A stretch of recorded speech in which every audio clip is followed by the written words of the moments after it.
La explosión del sol quiere enmudecer, cayendo sin distracción, dorando el pensar. La canción, los barcos a contraluz, el agua en un tornasol, la rambla a los pies. De pronto todo decanta, hay tanta luz que agiganta, despeja el cielo una franja de atardecer naranja. Una que tiene que ver con, bueno, dónde está el territorio acá, dónde estoy yo, cuál es, qué es lo propio, no solamente mío, sino local, regional. Total, ¿no? Y de dónde se empiezan a armar narraciones, o sea, de cómo nos narramos justamente en función de esas especificidades territoriales, más allá de estas bibliografías que obviamente son tan buenísimas, digamos, por algo se comparten, pero bueno, sí, deberían ser como una puerta de acceso, digamos, y no el Sí. fin. Y que la conversación queda, si no solamente también en conversación, y es como al final, bueno, ¿dónde está el deseo? ¿Dónde está el cuerpo? ¿Qué es lo que te mueve? Porque al final vemos una imagen o vemos una obra o vemos lo que sea y hay algo que se mueve. Hay una cuestión del cuerpo que tiene que atravesar el pensamiento también. Y ahí me parece que el feminismo tiene también como mucho para aportar. Del cuidado mismo también. Está buenísimo esto que decís, que el cuerpo, y bueno, yo viste que te había dicho que había traído este texto, que si bien es de un señor varón europeo, de Didi Uberman, es el prólogo de Desconfiar de las imágenes de Harun Farocki, pero digo, convoca al cuerpo con la pregunta que se hace, porque en el prólogo que se llama Cómo abrir los ojos, dice: ciertamente no existe una sola imagen que no implique simultáneamente miradas, gestos, pensamientos. Todas las imágenes del mundo son el resultado de una manipulación, de un esfuerzo voluntario en el que interviene la mano del hombre. Y entonces termina diciendo que frente a cada imagen, lo que deberíamos preguntarnos es cómo nos mira, cómo nos piensa y cómo nos toca a la vez. No sé, me parece que hay una invitación a pensar del cuerpo y esta idea de que lo que vemos nos mira, de que no solo miramos, sino que somos mirados por lo que nos mira. ¿Cómo te parece a vos, Nati, que nos mira una imagen? ¿Cómo nos piensa? ¿Cómo nos toca? Creo que es imposible salir de pensarse en cómo nos mira una imagen, en cómo construimos la mirada en sí, desde las imágenes. Y en eso que vos decís, toda imagen está, no me acuerdo cómo decías, pero algo como atravesada o tocada por la mano del hombre, es muy fuerte, porque es así, o sea, hay una del hombre, y lo traigo como SIC, el hombre, el varón, que construye las imágenes. Y podemos hablar de ese poder universal o poder omnipresente de las imágenes porque vivimos en un ocularcentrismo muy fuerte que viene determinado también por nuestra historia occidentalizada y colonizada. Ahora en el libro, por ejemplo, de Rip, vamos a ver que la construcción del museo, la construcción del pensamiento, todo está atravesada por la mirada, mucho más que por otros sentidos. Y eso es muy cultural también. No sé, no puedo hablar de otras culturas porque estoy atravesada por esto, pero mi trabajo tiene también con pensar el lugar de la imagen. Entonces, las imágenes nos miran, nos interpelan, y esto de cómo creo que hay una intención ahí de abrir las imágenes, no de expandirlas, de que se desborden hacia otros sentidos. Y eso me parece lo más interesante que puede tener una imagen y que puede tener hoy cuando las miramos desde estos lugares, que no sea solamente desde lo ocular, desde hacia dónde miramos y hacia dónde proyectamos, que también está atravesado por la mirada y por las imágenes en sí, que proyectamos desde lo que vemos, que proyectamos desde lo que recibimos, desde lo ocular, digamos. Es que sí, además hay algo de que lo visual está mucho más atado al lenguaje, digamos, ¿no? Incluso como por el funcionamiento, al lenguaje verbal, digamos, por algo de cómo funciona a nivel de cerebro, y me parece re lindo esto que traes. Y de la percepción, o claro. sea, leemos las imágenes como leemos los textos. Eso cambia también la forma en que construimos las imágenes. Las construimos sabiendo, hay reglas de percepción históricas y que las seguimos aplicando y que tienen que ver con proporciones y un montón de cosas, que ahí también de vuelta como toda la teoría desde la que construimos el arte en general, la historia del arte, que tiene que ver con un punto de vista también, ¿no? La hegemonía de lo visible, el poder de lo visible. Y poder abrir eso y corrernos de ese lugar es súper disruptivo también. Total, ¿no? Y me parece que la invitación a pensar en eso, digamos, cómo tocas y sos tocado por una imagen, cómo una imagen te huele o cómo podés oler una imagen. Bueno, hay algo de tu trabajo que me parece que está invitando a ese tipo de corrimientos y bueno, tenemos todo un programa como para seguir ahondando en esta conversación. Muchísimas gracias por estar acá, Nati. Gracias a vos, Gus. Bueno, bienvenidas a este episodio número 6 de Atardecer Naranja. Estamos con Natalia de León, es artista visual, investigadora, activista, estudió desde chica fotografía y se especializó en laboratorio blanco y negro y técnicas antiguas. Es licenciada en artes por la Université Paris 8, Vicente Saint-Denis y licenciada en comunicación por UDELAR. Desde 2011 es miembro del Laboratorio de Cine de la Fundación de Arte Contemporáneo Montevideo. Es cofundadora de la colectiva Coco, que desde 2016 produce proyectos de investigación, educación y acción sobre el campo del arte con perspectiva de género y de colonial. En 2024 fundó La Hoguera, un espacio de comunidad que se encuentran en Ciudad Vieja para reflexionar y ponerle el cuerpo a prácticas de arte contemporáneo desde distintos lenguajes. Está realizando la maestría en Filosofía Contemporánea en UDELAR con un proyecto artístico académico. Y en su trabajo Nati se pregunta sobre qué es lo real y cómo entrenar la sensibilidad de la mirada en un mundo sobresaturado de imágenes. De verdad, nada, es tremendo placer y oportunidad de estar acá conversando contigo, así que muchas gracias. Qué honor, Gus. Además, después de todos los invitados e invitadas que tuviste, es un placer. Oh, y bueno, alta invitada, vos también, escuchame una cosa, viene bien la cosa. Viene bien, sí. Y bueno, el año pasado ganaste un premio FEFCA a la trayectoria y tu recorrido como artista comenzó con la fotografía. Algo de tu trabajo tiene que ver con intentar encontrar la especificidad de la fotografía y me comentaste que eso está vinculado con la angustia metafísica, con la idea de que el mundo se va y nos vamos a morir. Me pareció como una imagen re linda, re fresca y inocente de alguna manera también, entonces lo vinculaba un poco capaz a esa idea de un adolescente o alguien más niña que recibe una cámara de fotos, empieza a sacar fotos y se empieza a hacer esas preguntas. Entonces, si tuvieras que hacer un relato breve de cómo esa adolescente que sacaba fotos devino en la artista visual que sos, ¿cómo lo contarías? Lo contaría desde esto de que vos me presentabas como estudié fotografía de chica. En realidad formalmente no era tan chica y a su vez sí era muy chica porque mis padres sacaban fotos y cuando digo mis padres eran mis padres varones porque era el esposo de mi madre y mi padre biológico. Ambos tenían sus cámaras, entonces yo aprendí de la fotografía desde esas imágenes que algunas se revelaban, todas se revelaban, pero algunas se copiaban y algunas iban a los portarretratos y algunas iban a los álbumes y se iba categorizando cuáles eran las fotos buenas y cuáles no. Entonces yo también aprendía a posar para ser digna de llegar a ese portarretratos. Entonces hay una construcción ahí de la mirada y de ir generando archivo y de ir generando memoria que era muy, muy fuerte. Y muy erótico también en el sentido del deseo de poder construir, del poder de las imágenes, ¿no? De poder estar en las paredes, de poder generar la memoria de una familia, la memoria de una vida y demás. Cuando empiezo a crecer y me voy de mi casa y me regalan la cámara, ahí viene esto de la angustia metafísica, que es algo que está muy asociado también a la fotografía.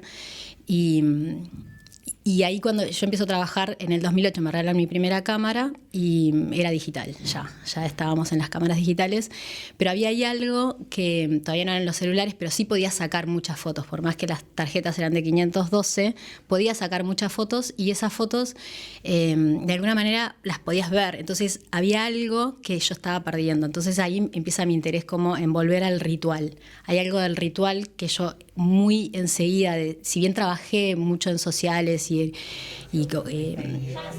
haciendo todo tipo de fotografías para vivir, digamos, con fotografía digital, mi trabajo más de autora, de alguna manera, tenía que ver con volver al ritual del laboratorio y al azar y al encuentro con el mundo real, si era posible, y también, sobre todo, lo de atesorar, que ahí hay algo que después en mi devenir de pensamiento y de producción con la fotografía se vuelve muy importante, que es poder atesorar esos pedacitos de mundo. Y ahí lo ato con esto de la angustia metafísica. Yo me quería quedar con eso que estaba registrando, con esa huella del mundo. Entonces el trabajo con lo analógico me permitía eso, porque yo tengo el negativo. Entonces cuando empiezo a tener el negativo digo, bueno, pero ¿dónde está la foto? La foto es la que copio, es la que después escaneo y mando y la ves vos en tu celular y la vemos en la pantalla, o la foto es el negativo. Entonces ahí empiezan como todas las preguntas que tienen que ver con trabajar y producir imágenes y trabajar con la fotografía como un tipo de imágenes muy particular, que además hoy toma se vuelve nuevamente importante con la inteligencia artificial. ¿Son fotos lo que estamos viendo? ¿Son fotos de cosas o son imágenes? Son imágenes, eso sin duda, pero son fotos, permítanme dudar. Y ahí, bueno, eso es otra discusión, pero lo que me interesa de la fotografía y lo que me interesaba en ese momento era esa capacidad de atesorar, de encapsular el mundo que se va. Y es muy loco también, porque con el trabajo esto que estoy haciendo a partir de... Es un trabajo que estoy haciendo desde hace años y el año pasado el FEFCA te da plata para que vos puedas producir. Y eso es una inyección de creatividad absoluta y hermosa que agradezco un montón. Y lo que estoy tratando de hacer es profundizar en dónde está entonces la posibilidad de encapsular el mundo. ¿Tiene que ver con la representación? ¿Tiene que ver con la imagen de lo que saco? ¿O tiene que ver con ese guardar de alguna manera ese espacio-tiempo, ese recuerdo que está de alguna manera encapsulado? ¿Cómo? Bueno, con el sol o la luz que de alguna manera interactúa con la emulsión fotosensible y entonces se encapsula ahí esa luz de alguna manera. Entonces es una encapsulación material, es un tesoro material que yo voy generando. Por eso este trabajo del FEFCA que se llama Escribir con Luz, porque va también a los orígenes de pensar la fotografía como escribir con luz, fotografía. Entonces, en sus orígenes, si bien materialmente sí tenía que ver con la representación y con ser imagen de, en realidad el nombre lo que dice es que es escribir con luz, pero no escribir a alguien, no describir, no representar. Entonces ya desde muy chica empecé a tratar de sacar lo de la representación con cámaras de estas de plástico, eran en un principio, o permitir que en el laboratorio se empezaran como, bueno, las superposiciones, un montón de técnicas, pero que ya no entendías muy bien de qué era la foto. Pero la foto era claro que era una foto porque había una cámara, porque había un negativo. ¿Qué pasa si saco la cámara? ¿No? Como están estos los fotogramas o Man Ray o un montón de artistas que han trabajado con papel fotosensible y tipo la cianotipia, ¿viste?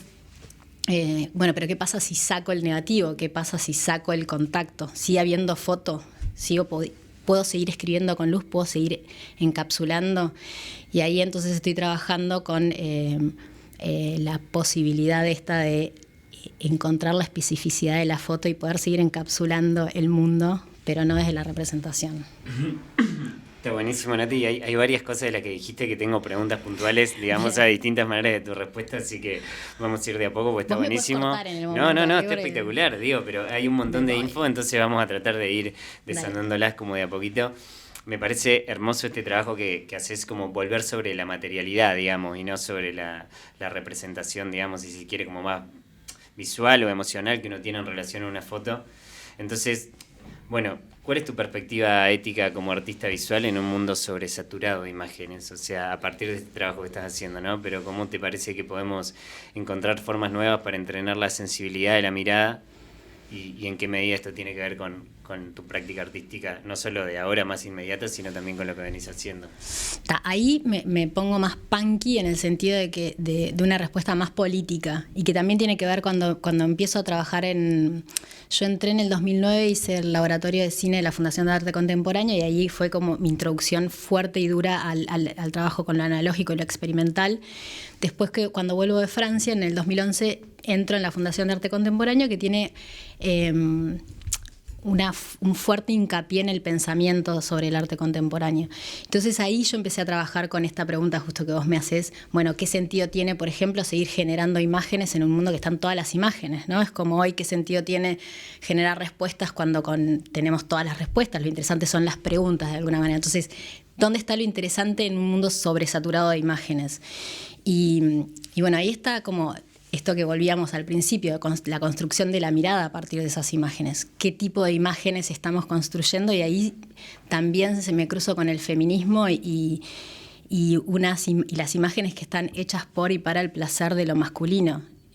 O sea, hegemónicamente y también desde una mirada colonial, desde una propuesta hegemónica estética y hegemónica política y hegemónica de clase y hegemónica un montón de cosas que se siguen reproduciendo hoy con nuevas tecnologías, ¿no? Hay sesgos de esas imágenes que siguen construyendo estereotipos y un montón de cosas. Entonces, mi propuesta ética o mi postura ética es que la relevancia de las imágenes en un mundo sobresaturado de imágenes y donde nos comunicamos mucho más eficientemente desde un meme que desde un texto larguísimo, o sea, podemos ser mucho más claros en cómo me estoy sintiendo y en qué es lo que te quiero transmitir con una imagen, y que puede tener un anclaje con un texto o no, pero es mucho más eficiente porque las imágenes tienen ese poder.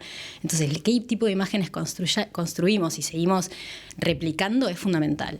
O sea, mi imagen ética es como bastante... Es ahí donde hay que meterse porque es ahí donde podemos construir nuevos imaginarios y desbordar y de alguna manera resistir a una dominación bastante violenta hacia la mayoría de las personas. Sí, ¿no? Y que es tremendo por cómo te va digitando un poco también la subjetividad, pero no en un sentido solo como conspiranoico y macro, sino porque, digo, en muy poco tiempo nos dimos cuenta que por el formato de imágenes que consumimos, con determinado brillo, con determinado filtro, con determinado recorte de determinados cuerpos en determinados planos, ya un poco empezamos a mirar así, digamos, ¿no? O sea, digo, no sé hasta dónde nos detenemos en la contemplación, en los zapatos de las personas que casi nunca entran en el cuadro del reel, de la pantalla, claro, digamos, ¿no? Entonces, para mí como la problemática ética con esto tiene que ver, digo, con cómo circulan y se consumen las imágenes. Digo, no sé si podemos hacer algo, pero en estos espacios en los que nos preguntamos sobre estas cosas, eso, ¿qué herramientas estamos socializando para entrenar la sensibilidad de la mirada desde otro lugar, digamos? Pero, sin duda es desde la propia construcción de las imágenes y el pensamiento crítico a partir de las imágenes. No creo que podamos salir de las imágenes para criticar a las imágenes o para intervenir en las imágenes. De vuelta, voy a traer a Soto Calderón, que ella le da una relevancia fundamental a las imágenes, no para criticarlas en el sentido de lo negativas que son, sino lo relevantes que son para intervenir en cómo nos vamos construyendo subjetivamente. Y en esto que decís de no sé qué tanto podemos intervenir o algo así dijiste, acá voy a citar a Sueli Rolnik, que ella es psicoanalista, además de curadora y muy vinculada a las prácticas artísticas, que ella habla de lo micropolítico y la subjetividad, ¿no? Bueno, tiene como términos el capitalismo, el cafilleístico, ¿no? Como las imágenes también subvierten desde lo micropolítico, y ahí lo que se juega es el deseo, es la pulsión vital. Entonces, en las imágenes, cuando nos estamos viendo y no estamos pudiendo empatar mi propia imagen en el espejo con la imagen que tengo que cumplir, ahí hay una cuestión que se juega en el deseo mismo y en la subjetividad, en el estar cómodo, no estar cómodo, estar fallando. Esto que vos traes de los reels, no entran los zapatos. Hay una cuestión de la velocidad también. Total, como hay un montón de cosas que se juegan en las imágenes que están construyendo existencia, universo, realidad. Salado. Y bueno, entrando un poquito a tu trabajo con Colectiva Coco, que bueno, hicieron muchas cosas y muchos proyectos, pero entre otras cosas este libro, que está buenísimo y lo recomendamos un montón, que es RIP, una crítica desde el feminismo decolonial al arte en Uruguay. Es una gran investigación en la que sacan como un diagnóstico, una postura crítica e incluso algunas propuestas alternativas a partir de investigación y diálogo con distintas artistas, filósofas, bueno, se documentaron con un montón de gente, pero... en el prólogo, Ana Valdés dice algo que era interesante y que tiene que ver con lo que estamos hablando. Dice, el mundo del arte en Uruguay y Latinoamérica es un mundo colonizado y mediado por metáforas e imágenes donde el modelo a imitar es masculino, blanco, heterosexual y de clase media alta. A partir de ahí, cita a María Galindo, que es una escritora boliviana, que dice, no se puede descolonizar sin despatriarcalizar. Entonces, a partir de esas citas que bueno, es un poco como para alimentar la conversación, pero... me interesaba preguntarte cómo trabajan en Colectiva Coco, por qué es importante descolonizar y despatriarcalizar el arte, y de repente, hacia el final de la pregunta, si me podés comentar algo en el libro está, digamos, pero por eso me parecía interesante compartirlo, ¿qué complejidades encontraron ustedes en ese proceso de investigación, también como mujeres blancas occidentalizadas, digamos? Bien. Coco... y el libro y la investigación y demás, surge también del deseo de ser artistas en Uruguay, desde nuestra experiencia que es el ser mujer. Eso chocaba con una realidad que era la imposibilidad de una proyección igual que la que tenían los varones. que tienen actualmente. Y eso tenía, entonces había una intuición y un malestar. Acá esto de la pulsión vital y el deseo que habla Rolnick se juega de alguna manera al revés. O sea, el deseo de ser chocaba con la imposibilidad, entonces había un enojo, ¿no? Y esa fue como, a mí me gusta decirlo que fue como el motor inicial, que no es el lugar en el que estamos ahora, como desde el enojo, pero sí hubo una intención de cuestionar y resistir a esa propuesta violenta hacia un montón de identidades de alguna manera. Entonces, bueno, Coco surge como pensando en, bueno, queremos ser artistas, ¿cuál es nuestro lugar? Y desde esa intuición surge la investigación. Bueno, ok, a nosotros nos parece que no hay museos con nombres de mujeres. ¿Hay o no hay? Bueno, salimos a buscar, no hay. No hay quiere decir que de los museos en Uruguay, que son, por ejemplo, que están dedicados a las artes visuales y tienen el nombre de una persona, no existen, existe solamente un museo en Salto, que es el María Irene Olarga de Galino, y que se le llama Galino, que es el nombre del esposo de María Irene. O sea, es el Museo Galino, que es el nombre del señor, que ni siquiera fue el que donó. Entonces, empezamos a estudiar los acervos, empezamos a estudiar las colecciones, las representaciones a las bienales, Bienal de Venecia, los premios, etcétera, y nos dimos cuenta de que la intuición tenía una base real, que eran los datos, y que había una invisibilización epistémica y sistémica de las mujeres. Tuvimos un montón de inconvenientes. El primero era la propia diferencia sexual para encontrar, para hacer la investigación. O sea, están los hombres y las mujeres. No puedes encontrar si hay otras disidencias, si hay otras identidades de género. O sea, a lo sumo, sabes si son hombres y mujeres, y esa es la clasificación que tenemos. Además está completamente invisibilizado. Claro. Bueno. Eso fue interesante también. Bueno, después, por supuesto, los archivos, y esto es algo que lo hemos con otras personas que... Voy a hacer un paréntesis, que es que Coco surge en el 2016 y el año que viene cumplimos 10 años y es en el momento del auge del feminismo, ¿no? Donde Coco puede surgir porque en Uruguay y dentro del campo del arte las mujeres estaban haciendo un montón de cosas y nos estábamos ya juntando a trabajar y a resistir un montón de violencias. Hay otros colectivos de los cuales nosotras formamos parte también que activamos para otro tipo de violencias. El nuestro tenía que ver más con esto de la representación y dónde estaba, primero, la mujer produciendo y por otro lado la mujer también dentro de las imágenes y dentro del campo del arte. Siempre musa, ¿no? La típica 8M, no soy musa, soy artista, una cosa así. Tenía que ver también con ese lugar. Y de vuelta, desde las imágenes, el arte está muy vinculado a las imágenes, entonces hay una doble violencia y una doble invisibilización. Por un lado, que es dónde están las mujeres históricas, las mujeres reales en las representaciones, en el arte, y por otro lado, dónde están las mujeres creando y generando su propia representación. Otro tipo de inconvenientes que tuvimos fue que mucha gente, bueno, no mucha gente, pero gente con cargos importantes resistía un poco también nuestra investigación o decía, por ejemplo, bueno, quizás no había mujeres haciendo arte. Bueno, sí había, y que no estén tiene que ver con naturalizar un montón de cosas, de hecho, que es verdad que son, pero que responden al patriarcado como sistema también dentro del campo del arte, que excluye un montón de identidades. Por mercado también, pero sobre todo por representación y por lugares asignados a las identidades en la sociedad. No sé si respondí muy bien. No, de una, pero también me parecía, eso creo que está clarísimo, y de hecho tengo otra pregunta más ahora a continuación. Pero hay algo en el libro que me ponen como testimonio que me parece re interesante porque tiene que ver con la complejidad del fenómeno también, que es que encontraron ciertas complejidades en ese proceso justamente como mujeres blancas occidentalizadas de clase media que tampoco son representativas de todas las mujeres, digamos, ¿no? Entonces... Bueno, eso ahí también, cuando nosotras rápidamente nos dimos cuenta en la investigación en que sí estábamos siendo excluidas y sí no estábamos representadas ni estábamos representando, pero después de nosotras había un montón de voces más que mucho menos que nosotras tenían la posibilidad ni siquiera de levantar la voz para quejarse, como estábamos haciendo nosotras.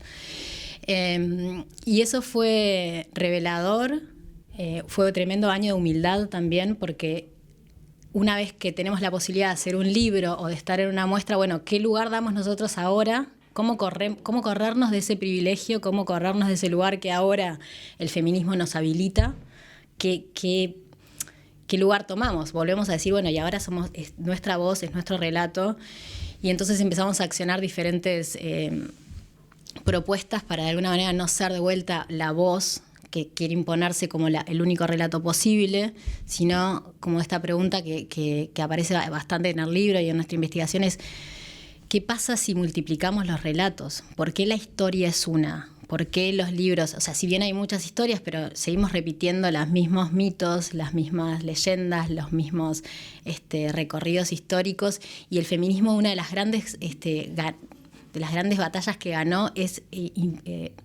revalorizar primero, resignificar y sobre todo como abrir estas puertas para que se multipliquen los relatos y hacer el mundo y la cultura mucho más interesante, además de diversa y todo eso. Entonces, bueno, ahí por ejemplo lo que nos pasó es cuando hicimos el libro, nos dijeron, bueno, vamos a hacer un catálogo, escriban no sé qué, y dijimos, bueno, vamos a abrir y a quién más podemos invitar a que tome otras cosas, a que tomen otras voces. O en la muestra que hicimos en el Centro Cultural de España, que es el origen del libro, hicimos un espacio que se llamaba Narración, donde abríamos el espacio para que artistas de identidad queer o afrodescendencia o pueblos originarios pudieran tener su espacio también para hacer sus reivindicaciones. Y no ser nosotras quienes, bueno, ahora vamos a elegir nosotras qué artistas están trabajando para pensar sobre, no sé. Eso me parece como un proceso re valioso y re destacable, justamente porque es como no volver a caer como en los mismos errores de naturalización de cosas una vez que ya lograste construir algo. O sea, por eso quería como destacarlo, viste, con la pregunta, porque me parecía como de las partes más picantes del libro. Bueno, nosotros estamos haciendo todo esto y de repente también somos mujeres blancas de clase media alta, digamos, bueno, ¿qué otras voces hay? Y en relación con lo que hablamos digo, así como producir imágenes es una manera de contarse, digamos, y de encontrar visibilidad. Yo estoy completamente de acuerdo con esta idea de que en la medida de que proliferen más narrativas, digamos, y que haya diversas comunidades que tengan la capacidad de producir sus propias narrativas, ya hay algo de que las narrativas con las que empezamos a contarnos pueden ser otras, digamos. Entonces me pareció una parte re importante del proceso, digamos. Sí. También acá, ahora estamos nosotros y, o sea, mujer blanca, hombre obvio, blanco. Yo soy ¿no? un chabón blanco de clase media alta y vos, o sea, digo, estamos acá hablando de eso, digamos. Pero bueno. Y en Coco, o sea, también las puertas, pero bueno, también vamos abriendo puertas pero es algo que tenemos enfrente todo el tiempo, como el espejo del privilegio, ¿no? Y caminar con eso es... No hay que perderlo de lado, de alguna manera. Es que ni hablar, sí, y está buenísimo que la aclares porque, digo, no es que somos unos divinos por estar hablando de esto, pero por lo menos asumir los privilegios, digamos, y ponerlos como parte de la variable en el análisis de la discusión, digo, es algo, digamos. Y que es súper tentador, porque, bueno, o sea, llegar hasta cierto lugar, de alguna manera tener la posibilidad de estar hoy con un micrófono adelante, me habilita a mí que el día de mañana pueda tener otro micrófono adelante. Voy a seguir tomando yo ese lugar de ser voz. Es difícil también, porque yo tengo un montón de cosas para decir. O sea, entonces, cómo ir corriéndonos, a quién le pasás la voz, cómo lo pasamos también, implica cuestionar estos espacios que también volvemos a los reels, ¿no? Y a las cosas que la gente está escuchando. Y también las violencias que se generan... A mí me parece importante decir que cuando nace Coco era otra época, el 2016. Hoy hay una contraviolencia muy fuerte hacia el feminismo, hacia las disidencias, hacia la diversidad. O sea, el otro día fui a ver a Lali y decía que no nos roben la palabra libertad. La libertad es nuestra y eso es muy fuerte porque también es sostenerse desde ese lugar al que accedimos y al que llegamos desde las luchas y las resistencias que pudimos habitar, porque también es un privilegio poder luchar. Obvio, ni hablar. Y bueno, en el libro también se afirma que, hay otra cita que me pareció linda, que como para seguir profundizando, el origen de nuestra historia del arte está dominada por una narrativa colonial que se autoproclama con orgullo heredera del arte europeo. Bueno, el eurocentrismo es parte de nuestra identidad y del imaginario en la construcción de ciudadanía, en la de construcción de la identidad nacional. Entonces, bueno, ¿qué respuestas a esto encontraron en el campo del arte latinoamericano que estuvieron investigando? Y también una pregunta que es algo que a mí me preocupa, es si se pueden transformar realmente los procesos creativos, si a nivel político y académico se persiste en enaltecer la formación y la práctica en Europa como un valor agregado. Digamos, yo siento que hay algo ahí de que empiezan a aparecer nuevos discursos y nuevas cosas, y un poco como estamos hablando, se asumen los privilegios y nos quedamos tranquilos, pero bueno, contame qué hiciste en Europa y quiénes viste allá, porque si no, igual, incluso para hablar del trabajo de una tribu afro acá, necesitas darme ese marco teórico, ¿no? Entonces siento que ahí también hay algo, insisto, no lo quiero hacer como en un plan crítico o mala onda, pero hay algo que es complejo y contradictorio por momentos que no deja de ser un desafío, digamos. Me parece súper interesante. El libro tiene en el final un autochequeo. El libro está todo alrededor de la metáfora de la muerte, porque la muestra se llamó RIP, que era jugaba con la muerte de un tipo de campo del arte, y el final tiene un autochequeo, entonces hay un montón de preguntas que tienen que ver con, bueno, en qué estado estamos de patriarcalizados y colonializados. Y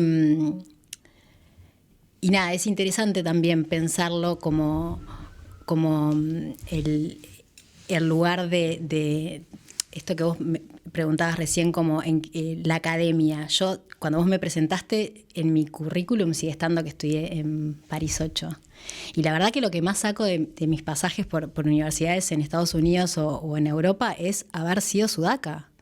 Eso es lo más importante que tuvo. O sea, habitar en el cuerpo la exclusión, el abrir la boca y que te pregunten de dónde sos, o que tengas que poner hispana como tu identidad o como tu etnia, cosa que no eras. O sea, hay otro que te está nombrando, hay otro que te está colocando en un lugar. Sin embargo, lo sigo poniendo, o sea, sigue estando. Pero bueno, porque es necesario en determinados ámbitos. Porque es necesario en determinados ámbitos, porque nos sigue validando. En el libro hay como un recorrido de cómo de la insistencia cuando surge la historia del arte en Uruguay con mayúscula, de asociarla todo el tiempo a la academia en Europa. No voy a entrar en eso, pero es interesante ese recorrido. Y nada, estos textos, cuando empezábamos la charla y decíamos, bueno, es importante hacer un esfuerzo, que el libro, no sabes el esfuerzo que fue encontrar voces uruguayas o locales que estuvieran hablando sobre esto. Las hay, y lo que estábamos diciendo no era para nada novedoso. O sea, en el 60, en el 70 ya se estaba hablando de Ángel Rama decía, lo que nos queda en nuestro campo del arte es ser la nota de folclore y de exotismo dentro de lo que es el campo del arte universal. Eso es lo que podemos aportar. Ya estaba criticando. O sea, María Elsa Torrens también, desde sus textos en El País, habló un montón de eso y de dónde estaba, cómo habíamos empezado todo mal la historia del arte, porque habíamos empezado citando a la Academia Italiana cuando ya estaba el expresionismo, el impresionismo y todas las vanguardias en Francia y en Europa en general. Sin embargo, hay una decisión política de posicionarse en un lugar. Y esto de descolonizarse, que son los textos que traíamos, es, por ejemplo, a María Galindo, que la citaste vos recién y que está citada varias veces en el libro, ella dice que es algo que nos pasó a nosotras también, como empezar desde el feminismo blanco no nos representa, nos habilitó un montón de cosas, pero ¿qué quiere decir el feminismo latinoamericano? Y tiene que ver...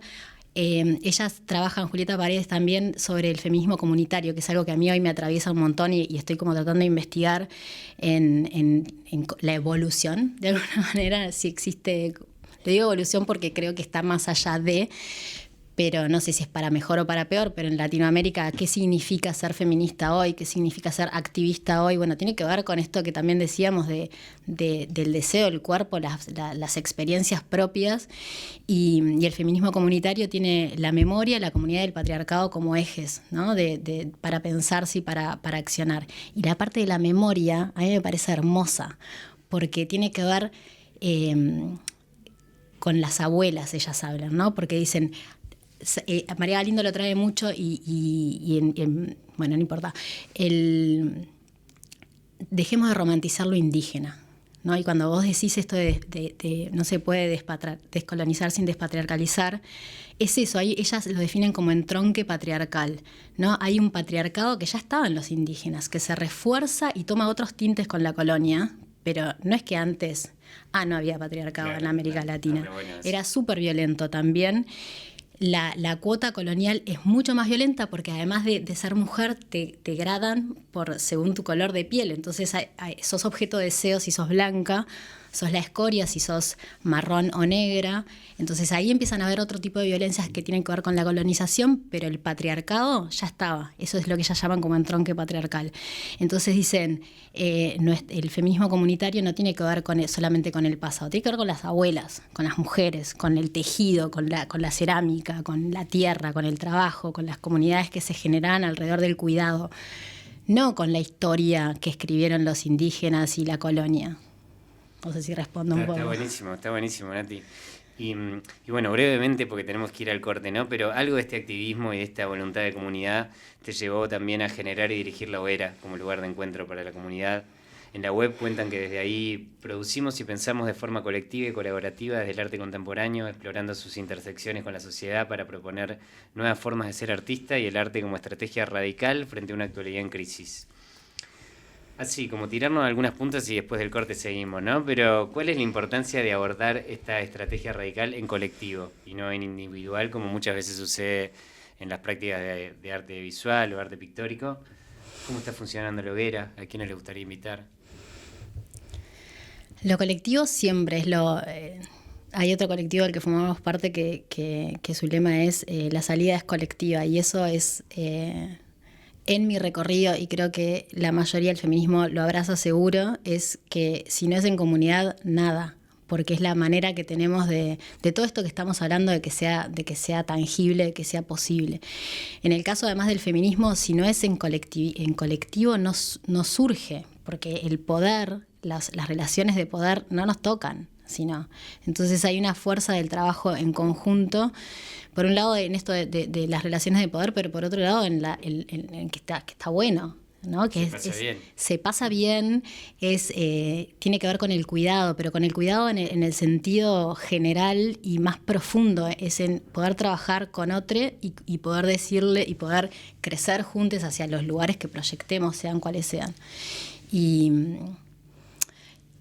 concretamente en La Hoguera, en soledad o desde lo individual es imposible, porque es todo proceso cultural en Uruguay y quizá en toda Latinoamérica y quizá en el mundo, pero es muy agobiante también, es muy frustrante. Todo proyecto en general,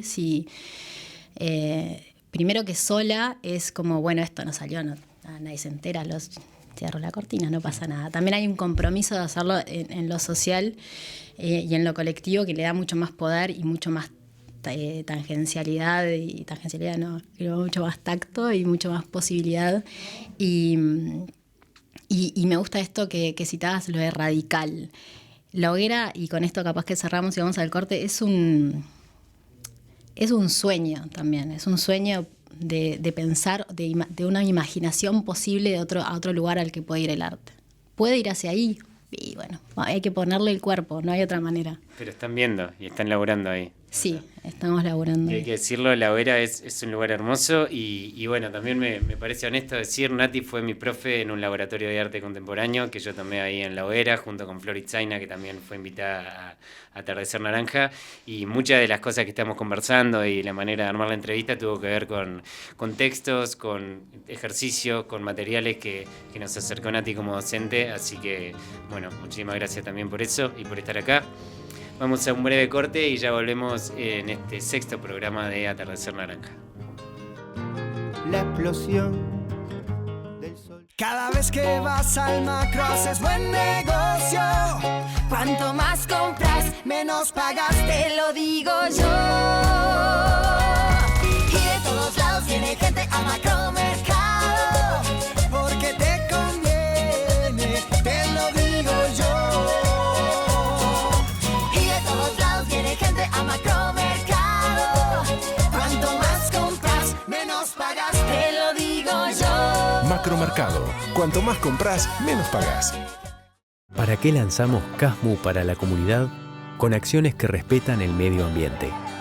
¿Para qué inauguramos Integramás con un equipo interdisciplinario y especializado en diversidad sexual y de género? ¿Para qué te damos tickets de medicamentos y odontología gratis? Los mejores beneficios en 1727 Emergencia Móvil y el mejor equipo médico. Para que disfrutes de tu vida mientras nosotros la cuidamos. Conocé nuestros planes y afiliate a CASMU llamando al 1444 o en casmu.com.uy. Casmu. Nos une la vida. Canelones es el principal productor de alimentos de Uruguay. El 60% de las bodegas nacionales se ubican en el departamento, generando uno de los circuitos de turismo enológico más atractivos del país. Es una comunidad líder en políticas ambientales sustentables. Apuesta al desarrollo de su gente, generando oportunidades para pequeños productores y artesanos. Canelones, un pequeño gran país.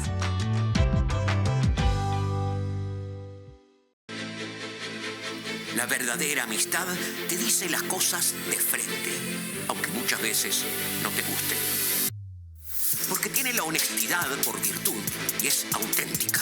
Prioriza la confianza por sobre todas las cosas. Es que la amistad asume el compromiso de estar siempre, sobre todo en las malas, para que cuando lleguen las buenas sean una verdadera fiesta.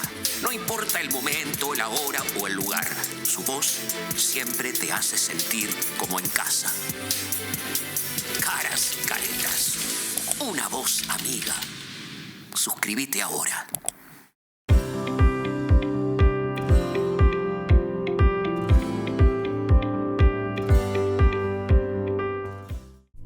Te invitamos a conocer la selección de chocolates de Mi Despensa, ideal para regalar en estas jornadas de frío.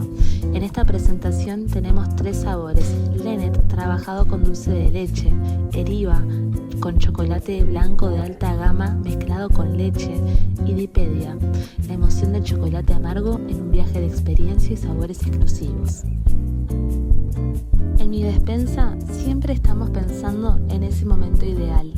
Por eso esta selección de chocolates es un regalo único que regala detalles y momentos compartidos. Mi Despensa, uy. La explosión del sol. Nati, retomando el trabajo que vienen haciendo en la hoguera y también esto de las intersecciones del arte con la sociedad, que me parece re lindo. Bueno, las artes visuales y plásticas son un fenómeno que sigue asociado un poco a la alta cultura, ¿no? A veces. Sin embargo, hay otros nichos. En Ciudad Vieja hay varios espacios como la hoguera que generan encuentros con el arte visual, gráfico, plástico, desde otro lugar ético, desde otra lógica cooperativa. Entonces, bueno, ¿cómo es tu perspectiva como artista mujer del vínculo del arte con el mercado y el sistema de museos? ¿En qué medida te parece que el arte debe ser disfuncional al sistema para ser fiel a sí misma? ¿O ahí hay un lugar en donde hay que transar? ¿Cómo le ves a eso? ¿Solo 20 minutos? Y tenemos poco tiempo, así que responda rápido. Voy a ir, o sea, porque hiciste toda una introducción con la hoguera, después te fuiste a otra pregunta más general. Lo voy a responder desde la hoguera. La hoguera pretende ser un dispositivo dentro del campo del arte que genere un ecosistema sustentable y de impacto. Esto quiere decir que el campo del arte es hostil para los y las artistas porque el mercado del arte fagocita al arte hacia el capitalismo y eso determina un montón de producciones y de lógicas internas, ¿no? Y como esto que decíamos, tenés que haber ido a Europa, tenés que haber hecho tantas residencias, tenés que haber expuesto, tenés que saber escribir, tenés que saber montar, tenés que saber diseñar, tenés que saber presentar un proyecto. Entonces hay un montón de lógicas asociadas a lo que es el campo del arte, esto que vos decías de la alta cultura, que a mí me gustaría generar algo diferente. Ahora, ¿cómo? Bueno, y acá se abren como 2 cosas. En esto de que sea sustentable, tiene que ser primero sustentable para los artistas. O sea, ¿cómo podemos hacer para tener un espacio de trabajo sin dejar todo nuestro sueldo? Podemos vivir del arte y esto no es solamente de generar obras, ¿no? Yo creo que también ahí hay que pensar que el arte como una herramienta real de transformación y no es solamente la producción de las obras. Está buenísimo ir a ver exposiciones, está buenísimo tener una obra en tu casa, pero lo transformador del arte es la práctica, es atravesar los procesos artísticos como una herramienta de pensamiento, de reflexión, de subjetivación, es ponerte en... Entonces, por un lado, la hoguera es un lugar para que los artistas y las artistas tengan un taller en comunidad, que compartimos un espacio hermoso y que compartimos las prácticas y que nos evaluamos y nos ayudamos y nos proyectamos y potenciamos entre pares, porque además en La Hoguera tenemos una sala de exposiciones, tenemos una sala para dar talleres.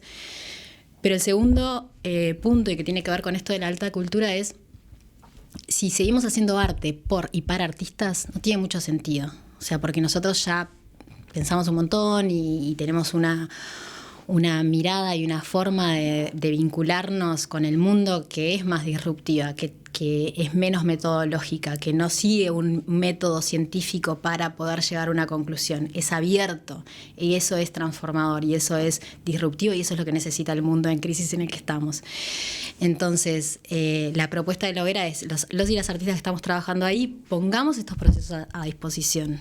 No hagamos solamente la muestra, hagamos la muestra, que está buenísimo y que es fundamental y que es necesario, porque también ahí se completa un ciclo artístico que es importante y que tiene que ver también con mostrar y con la mirada y con generar dispositivos que a otro interpelen también. Pero poner a disposición un proceso que a vos te atravesó para que a otro lo atraviese también, eso es transformador. Eso es la potencia del arte. Eso es generar imaginarios posibles. Es que otro atraviese también y que piense, estoy pensando en un taller concreto, no sé, por ejemplo, el Día de los Abuelos, en La Hoguera, L. Carriquiri puso su proceso de ella pinta en óleo miniaturas, entonces, bueno, la gente traía sus objetos y entonces, bueno, ¿por qué elegí este objeto? ¿De quién era? ¿Cómo me vinculo yo con esa persona? ¿Por qué estoy 2 horas pintando un cuadro vinculado a esa persona? ¿Qué me está pasando por el corazón? ¿Por qué quiero guardar esto? Entonces, esos son los procesos que el arte puede... Y eso es algo como muy que tiene que ver con la memoria y con lo afectivo y con lo familiar, pero de ahí a la crisis climática, de ahí a la inteligencia artificial, de ahí a, no sé, el genocidio. Todo lo podemos pensar desde otras lógicas y con otras herramientas que son artísticas y que son subversivas.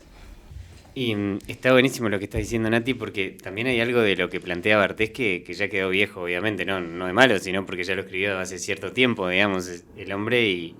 Y bueno, hoy la inteligencia artificial permite diseñar imágenes de cosas que nunca estuvieron ahí y que no son testimonio de nada. Son producción de algoritmos basadas en modelos de lenguaje. Y hay algo de la moda actual que pone a las instituciones, a las academias, a propiciar el vínculo entre el arte y los artistas y la digitalidad. Vos con tu trabajo vas por otro lado, de repente volvés a lo analógico y a las prácticas con materiales fotosensibles como las plantas. ¿Cómo te parece que viene ese vínculo de los artistas con las nuevas tecnologías? ¿Cómo te parece que nos van digitando la sensibilidad hacia el futuro? Y bueno, ¿cuáles son las potencias y los peligros del vínculo entre el arte y esas nuevas tecnologías? ¿Cómo lo ves? Cada época tiene su tecnología y eso determina también, ahora te escuchaba y me vino eso porque esta discusión se dio también cuando surgió la fotografía, por ejemplo, ¿no? La crisis en el arte de la representación y demás. Y eso es interesante porque hacia dónde estamos digitando la sensibilidad. O sea, por un lado es importante que desde el arte se investigue, se produzca, se utilice, ¿cómo se dice? Se desregule, no, como se desvalorice, de alguna manera se juegue, ¿no? Como que se desacralice la inteligencia artificial y las nuevas tecnologías que sean absorbidas también por otros métodos que no tengan que ver solamente con la productividad, por ejemplo. Entonces, me parece que está bien, o sea, no hay moral, ni bien ni mal, o sea, entiendo que es de la época que se esté incentivando que desde el campo del arte nos metamos en la inteligencia artificial que es la tecnología del momento. Porque es necesario que los artistas y las artistas estemos también atravesados por esa tecnología para poder, esto que hablábamos, ¿no? del arte como una herramienta de transformación, de subjetivación y demás. ¿Cómo usamos esa tecnología? ¿Cómo la tecnología nos transforma, nos construye? O sea, si estamos todo el día pegados a un dispositivo, ese dispositivo también es parte de nosotros y va construyendo esto del ocularcentrismo, o cada época tiene su tecnología, nos va transformando y nos va construyendo como humanos y como sociedad. Entonces, el arte tiene que atravesarse también ahí. Entonces, por ese lado auguro buenos resultados entre el arte y la tecnología. Por otro lado, las imágenes que surgen de la inteligencia artificial no son fotos, categóricamente, porque justamente esto que decías, no es que lo que Barthes haya hecho quedó viejo, es totalmente idóneo para la tecnología que él estaba trabajando. A él le interesa cómo esa foto que nunca vemos de la madre en el invernadero, a él lo lleva a un lugar, lo conmueve a tal punto que no lo puede sostener.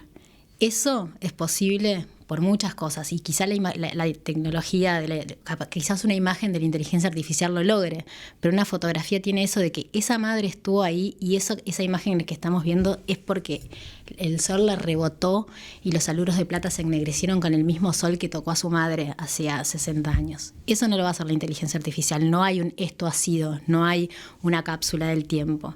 Hay imágenes alucinantes, y en eso sí me parece interesante que hacia dónde nos pueden llevar los imaginarios posibles que surjan de esas imágenes que estamos haciendo y cuáles van a ser sus superficies. Ahí también es algo que a mí como artista me conmueve o me interpela, las superficies donde construimos las imágenes. ¿Dónde está la imagen?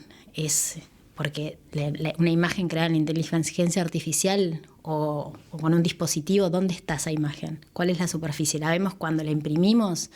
Cuando la pasamos, cuando la vemos en una muestra, y las imágenes construyen cuerpo y nos afectan de manera diferente. Entonces, cómo ponemos cuerpo a la tecnología y cómo el cuerpo se mezcla con la tecnología me parece que es relevante, y no sé si respondí tu pregunta. No, pero está buenísimo, me parece re importante esto de cómo poner el cuerpo en la práctica, digamos, de más allá de todas estas diversas materialidades y acciones y abstracciones posibles en función de las tecnologías nuevas. Porque y las cosas, hay algo de poner el cuerpo que sigue teniendo que ver con el proceso creativo, digamos, ¿no? Poner el cuerpo y el corazón ahí, digamos. Y que también hay algo que es, si hay algo que no tiene la inteligencia artificial, porque puede tener el contexto. Hoy yo ahora estaba hablando, venía con Gemini hablando sobre, contame todo lo que está pasando en los museos de Nueva York que tengan que ver con feminismo, y me acabo de enterar que Alejandro Cesarco está en el MoMA, por ejemplo, porque me estaba contando las obras que estaban pasando.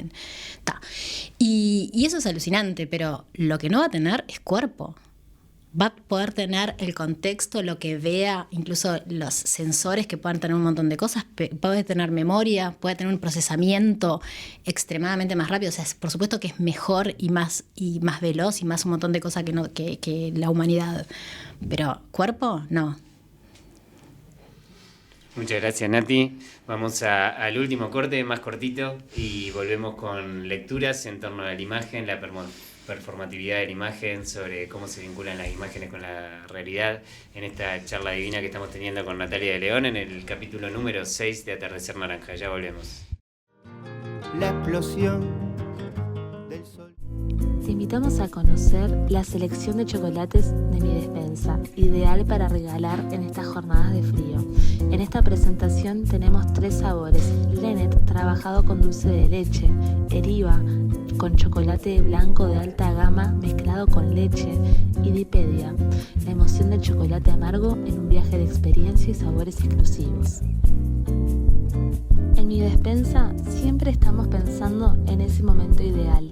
Por eso esta selección de chocolates es un regalo único que regala detalles y momentos compartidos. Mi Despensa, UI. La explosión del sol. Soy mi padre y mi madre. Soy mis hijos y soy el mundo. Soy la vida y no soy nada. Nadie. Un pedazo animado, una visita que no estuvo, que no estará después. Estoy estando ahora. Casi no sé más nada.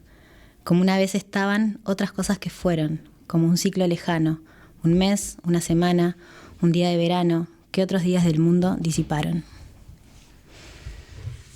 El arte como práctica que desafía la propia lógica y las formas representativas convencionales. De ahí que la tentativa por comprender las imágenes desde su performatividad sea la de buscar sus márgenes de indeterminación, lo cual paradójicamente no tiene que ver con lo que las imágenes nos hacen hacer. Se trata de dejar de intentar orientar sus sentidos, componer otras formas de poder, relacionar lo que no tiene relación, ejerciendo en común la potencia que se comparte. Hay que hacer relatos, hay que hacer imágenes, y hay que creer en esos relatos, hacer como si fuesen verdaderos. Quiero enviciarme, lamer incoherencias, entre paréntesis, el alba. Alterar los repartos de la luz, fijar otros puntos de luz y por consecuencia también de sombras. Entre imágenes creadas por cualquiera, procesos de documentación espontánea que compone imaginarios comunes. Por supuesto que es un común conflictivo, porque abre la posibilidad de decir una situación de cambios minúsculos y decisivos en la apariencia de los rostros, de los objetos, de los cuerpos. Frente a la historia de los hechos, pequeños testimonios de vida ordinaria, portadores de memoria, por el solo hecho de no haberse ocupado más que de su presente. Aunque odie las comadrejas, tengo una lata de ambición. Meto la cuchara y te empalago. Estuvimos leyendo La performatividad de las imágenes de Andrea Soto Calderón. Un poema de Idea Vilariño y unos haikus de Macarena Cordiviola, Argentina. Bueno, Nati, muchísimas gracias por estar acá. Tremenda charla, la verdad. Yo me voy pensando en un montón de cosas de las que dijimos y después de la entrevista me hubiera gustado formular mejor las preguntas en base al conocimiento que he adquirido en ella. Pero bueno, tenemos además un regalo de la gente de Mi Despensa que nos acompaña a todos los programas, el emprendimiento amigo que es divino y que tiene, bueno, cosas riquísimas, blends de té, café, bueno, chocolate. Hace un par de programas que nos están mandando chocolate. Este chocolate Dipedia que es semi amargo. Para vos, Nati, muchas gracias por venir. Muchas gracias por este chocolate, es un mimo al alma, al corazón y al estómago. Y muchas gracias, Gus. Para mí también fue hermoso y también una forma de pensarme, de pensar y de seguir construyendo estos imaginarios posibles y relatos nuevos. Así que muchas gracias, muy contenta. Tremendo. Bueno, muchísimas gracias a todos, gracias a Caras y Caretas también siempre por acompañar, a Emi, a Juli que están ahí en los controles apoyando, digamos, somos varios haciendo este programa, no solamente los que estamos de este lado, así que muchísimas gracias a todos, los esperamos el próximo jueves para el episodio número 7 de Atardecer Naranja. Que estén bien.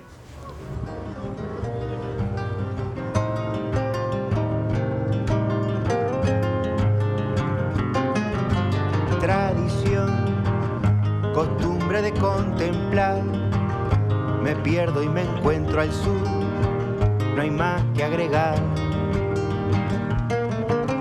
Pescador, su lance me impresionó, pa' usted yo sé que es normal, secretos al mar. La espera no se percata, futura noche que avanza, primer anhelo, esperanza, danza que tensa el final, de pronto todo decanta, y hay tanta luz que agiganta, despeja el cielo una franja, de atardecer naranja.